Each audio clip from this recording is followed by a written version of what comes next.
gbogbo abiyamọ ayé ọmọ yín ò ní kú ọmọ yín ò ní ṣàìsàn o. Tèmítọ́pẹ́ Ìdòwú ọmọ ìlú Ògbómọ̀ṣọ́ òun ló wà lórí ìdùbúlẹ̀ àìsàn yìí tó ní kidney problem. 20 million naira ni ọmọdé yìí nídìí láti fi ṣe kidney transplant.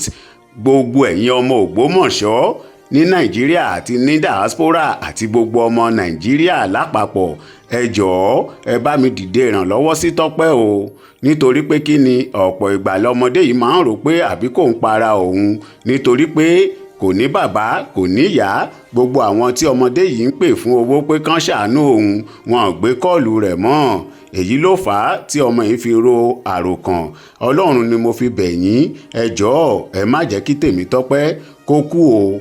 Ìwọ náà tó rí fídíò yìí wò ṣùgbọ́n tí owó pọ̀ lọ́wọ́ rẹ, bá mi share fídíò yìí, jẹ́ kí àwọn tó máa ran Tèmítọ́pẹ́ lọ́wọ́ jẹ́ kán rí fídíò yìí. Bẹ́ẹ̀ ṣe ń share, Ọlọ́run á máa share ire kan ẹ̀yin náà o. Fún confirmation ẹ lè ṣe fídíò call pẹ̀lú Tọ́pẹ́ lórí WhatsApp nọ́mbà Tọ́pẹ́ àti account nọ́mbà rẹ̀ náà ló wà lórí screen yẹn. A ò ní fi irú ẹ̀ gbá o.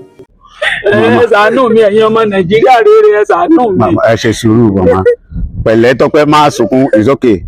Àtijẹta ló ti lóhùn lọ, ẹ ṣàánú mi o. Ìrí ìyá rẹ̀ máa rí bàbá rẹ̀ máa sì tó fẹ́ kéyìn náà lọ mọ́ ń lọ́wọ́.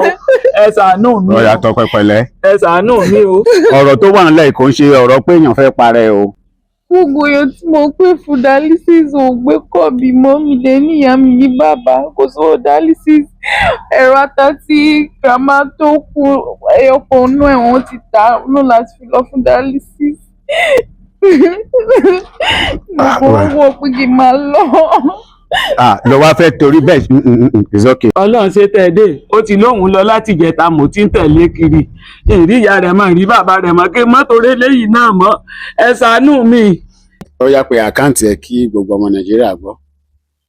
Tèmítọ́pẹ́ Ìdòwú 20 54 93 96 99 UBA